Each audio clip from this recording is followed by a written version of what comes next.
ممتاز کنول کی خوبصورت غزل۔ دھوپ کی شدت میں چھاؤں کے لیے روتے پھریں، یہ بھی کیا بچے ہیں ماؤں کے لیے روتے پھریں۔ خود ہی جی بھر کر سرے محفل جسے رسوا کیا، اس کے در پر اب دواؤں کے لیے روتے پھریں۔ اپنی تنہائی کا جب یہ دکھ سلامت ہے تو پھر کیوں بلا اس کی وفاؤں کے لیے روتے پھریں۔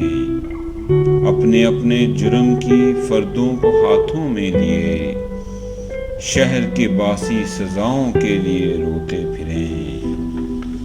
اس قدر شفاف موسم آئے ہیں اب کے برس، لوگ پھر تازہ ہواؤں کے لیے روتے پھریں۔ گاؤں میں جی کو جلاتی تھی کمل شہروں کی یاد، شہر آئے ہیں تو گاؤں کے لیے